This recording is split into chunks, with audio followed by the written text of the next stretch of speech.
Hey guys, welcome to Talking the Talkies. My name is Peter Waters, and in today's video, I'll be talking about all of my favorite first-time watches for the month of October 2021. So first up is the movie called Titane, and this is a French film that recently won the Palme d'Or at the Cannes Film Festival, which is probably one of the biggest film festivals in the world, and it's, I believe, the first time in its 60-year history that a horror movie has ever won the top prize at this film festival. So horror fans like myself were very much excited to check this one out, especially because its director, Julia Doctorow, her debut film that preceded Titane came out in 2016, and that one was very twisted. It was about a veterinary school student, and she's immediately hazed, and sort of her boundaries are pushed every step of the way, in terms of like relationships and like using substances and things like that. And then slowly but surely over the course of the movie, she starts to develop this taste for human flesh. So it's sort of a movie about the dangers of college and that sort of thing. And it's very disturbing. And Titane continues her tradition of very disturbing body horror type things.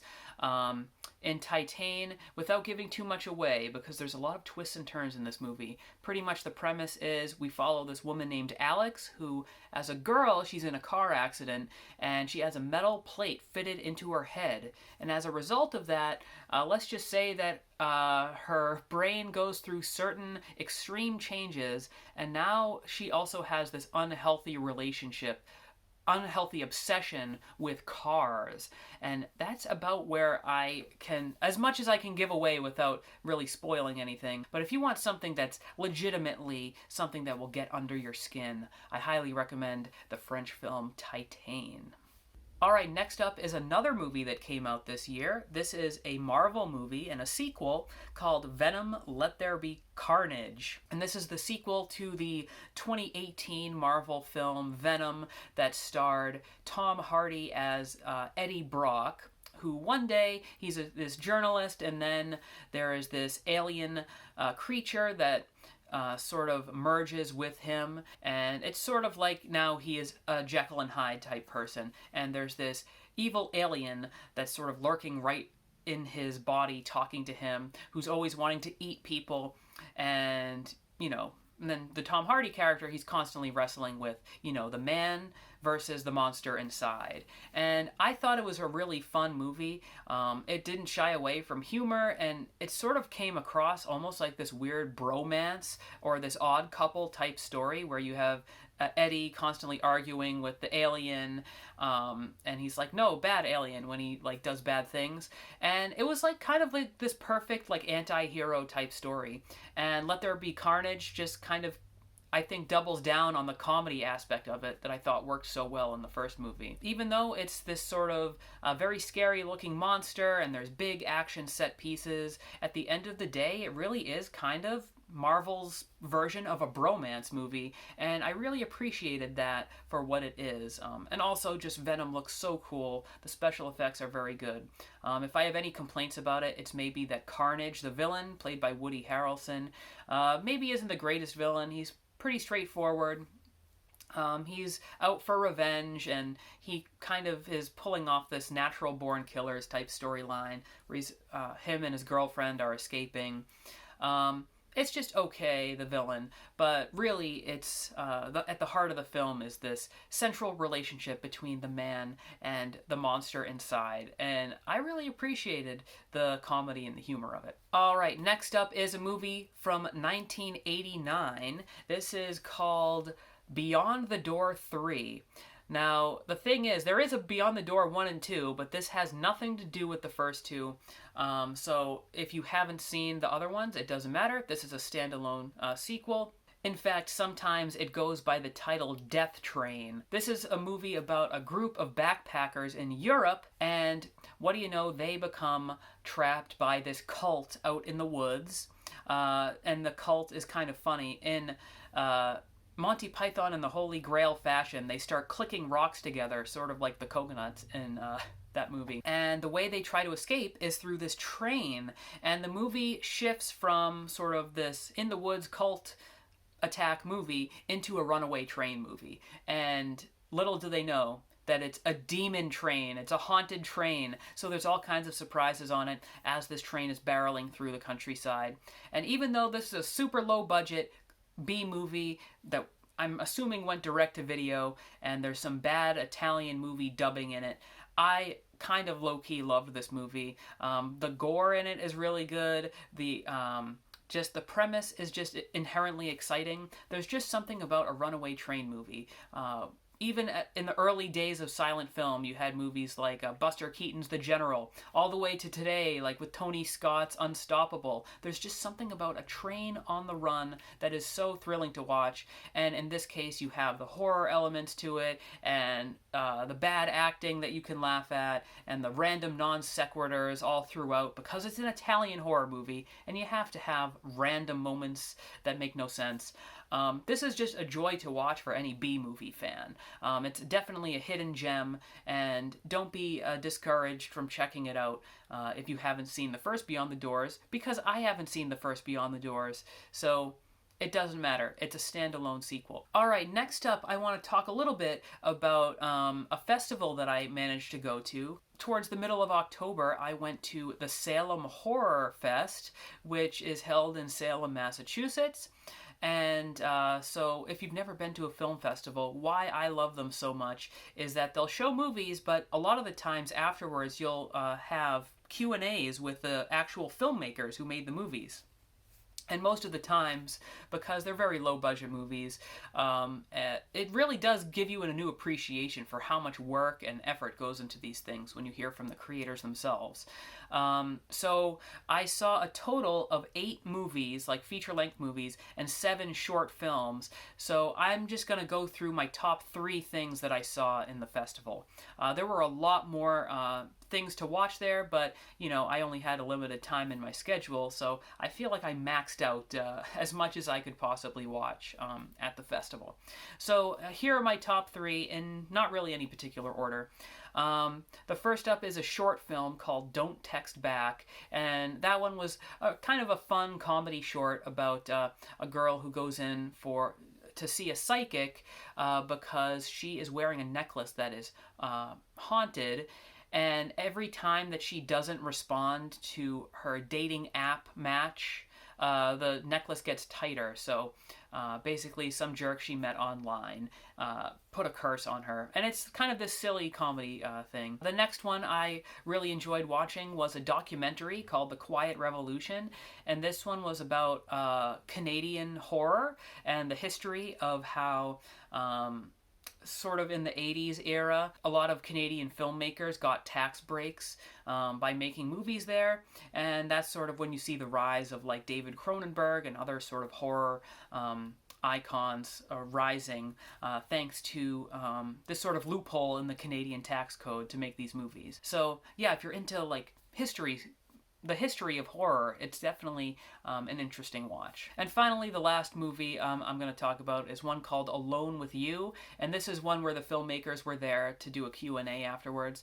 And this was shot entirely in their New York apartment over COVID, and it's pretty much a performance of one. The main like writer director, she starred in it, and it's pretty much like a 1408 style like haunting story where she's stuck in her apartment, you know, very similar to how a lot of us were during the pandemic. Alright, next up is another movie from this year called Lamb.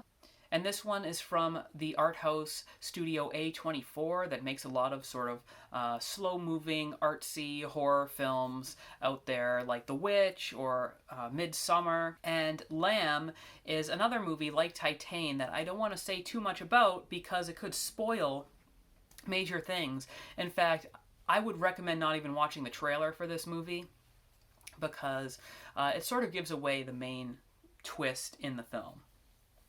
But this movie, in a nutshell, it's basically about parents who are dealing with a child that is unconventional, and I will just leave it at that.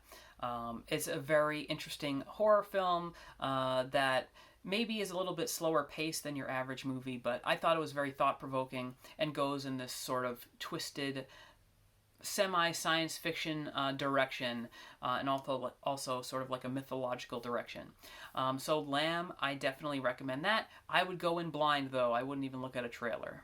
All right, next up is my pick of the month, and this is probably one that all the viewers out there have at least heard of, if not seen. This one is called Squid Game. This is the recent Netflix miniseries from South Korea that has been sweeping in popularity across the country, and I'm pretty happy about that, honestly. The fact that, tons of people are watching a show that comes from a different country. It's not something you see too often in America, people watching sort of foreign entertainment.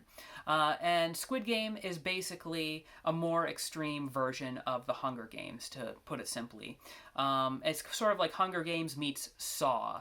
And I love both of those things, so both of them together I love. The acting is incredible in the series. It's sort of also the traps in it, sort of like Saw. They're all sort of twisted perversions of childhood games like Tug of War or Red Light, Green Light, and I just loved this show from beginning to end. I am super looking forward to a season 2, which is probably definitely going to happen now, considering how successful this has been, to the point where there's SNL parodies of it. So I loved Squid Game. I highly recommend it if you're into twisted stories and stories that really tap into humanity and the choices we make. And it also is sort of a reflection of the world we're living in, where everybody is fighting to make money however they can. It's really good. So yeah, I'm glad that this is becoming a huge success. Who knew? The South Korean series that could. I highly recommend Squid Game. All right, my next movie is a documentary from this year called The Rescue, and I would be very surprised if this movie isn't a major contender for the Oscars for the documentary category next year. And this is a movie about the 2018 rescue of a group of boys, a soccer team, who became trapped in a cave in Thailand. And pretty much there were hundreds, like almost thousands of volunteers trying to get these boys out. But the documentary primarily focuses on this small group of cave divers, and they pretty much risk their lives to save these boys, and it seems just like this impossible mission, and I was on the edge of my seat the entirety of this movie. They have really amazing reenactments where they will sort of stage through CGI and special effects like their exact journeys trying to get these boys out. And it's really incredible. It's very like claustrophobic, it's intense, and it really is a great display of true heroes at work and how, hard work can accomplish great things. So I highly recommend The Rescue. It's from the same director as Free Solo, which won the Best Documentary a couple of years ago, about the sort of daredevil guy who climbs up this huge rock formation, free solo, without a harness. That one was amazing too. This one is, I would say, just as amazing, if not more so, because instead of a single daredevil beating the odds just for himself and for his own recognition, this one is about daredevils literally saving lives. And so in a way it's even more important of a watch, I would say. So The Rescue, probably going to end up, if not on my top 10 of the year, at least on my honorable mentions. So I would highly recommend The Rescue. All right, my next pick is one I won't say too much about again because I don't want to spoil anything, but this one is from 2016, and it's a South Korean thriller called The Wailing. And pretty much the premise is it starts off as a typical murder investigation type story, similar to a True Detective, but then it starts to unravel as the mystery becomes solved, and it goes into weird, twisted directions you wouldn't expect. And the genre sort of shifts as you continue watching the movie. So this one, very much like Squid Games, it's another example of how South Korea right now is sort of making really interesting, engaging, thrilling, horrific movies and shows right now. So if you watch Squid Games and you're like, I need more South Korean horror-related things, I would recommend The Wailing. It was a really solid sort of thriller. All right, and my final pick of the month is Edgar Wright's latest film, Last Night in Soho, that just came out at the end of the month. And Edgar Wright, the amazing director of some of my favorite movies like Shaun of the Dead. And this one, he is going for his first sort of really straight horror movie. A lot of his other films have been like horror comedy or comedy adjacent. This one's more of a straight giallo film, which, if you don't know what a giallo is, it's pretty much like an Italian or French horror film that it's sort of like an Italian slasher film. Where you have like a major killer and there's usually really bright colors, and directors like Dario Argento or Mario Bava sort of popularized this genre. So yeah, it's sort of like slashers, but very stylized, and you can see why someone like Edgar Wright, who is such a genius at creating these visual camera movements and telling the story through, pure movie making rather than, dialogue or something like that, why he would be drawn to this genre. So he pretty much made a modern giallo movie, and this one is about a young girl going into fashion school, to a London fashion school, and she comes from the country and she's very overwhelmed. She doesn't really relate to a lot of the other kids, and she's obsessed with the past. She loves like the 1960s culture. She moves out of her dorm room because she doesn't really like the culture there and the parties and things, and she decides to live in this sort of old rundown apartment. So when this young girl goes to sleep in this new place that she rents from Diana Rigg, at night she has these visions and very vivid dreams that literally has her time traveling back to the 1960s. And at first, her dreams are really wonderful, and there's these amazing, like, musical sequences, and she sort of she literally shadows this lounge singer played by Anya Taylor-Joy as she goes about her life and, living it up in London in the swinging 60s. But then as the movie progresses, she sort of realizes maybe the 60s weren't as great as, is depicted in film and music and all that of the time. And, the sort of darkness starts to creep in. And it turns into this sort of horror film, this time-traveling horror film in a weird way. In terms of pure movie-making style, it is a fantastic movie, and it's probably one of Edgar Wright's more mature efforts. It's not about, like, slackers or anything like that, like Hot Fuzz. So I really enjoyed this movie. It was kind of Edgar Wright's most different film, and I appreciated that he's trying new and different things. So those are all my picks for this month, but before I go, I do want to just plug one thing that I was involved with that kind of has to do with movies. So I was recently a guest on a podcast. My friend Nick Bambach is a huge fan of rock music and the Rock and Roll Hall of Fame, and he has a podcast called Rock in Retrospect, and where he invites guests. Some of them are his friends, some of them are actual like journalists in the industry and things like that. And basically guests come on and talk about one of their favorite artists, typically who are not yet in the Rock and Roll Hall of Fame, and pretty much make your case for why they belong in there. So I was recently a guest on there for their special Halloween episode, talking about the one and only Rob Zombie. And we talk about everything from his beginnings to his music career and his movie career and all kinds of stuff. So if you're interested in that, you can find that on wherever you find podcasts like Spotify or iTunes, and definitely try to leave a review or a star rating on iTunes if you can. I'm sure that would totally help with the visibility of it. So yeah, that's pretty much all I wanted to say. Thanks for watching again, guys. If you agree with any of my picks, definitely let me know. And until next time, I'll see you later.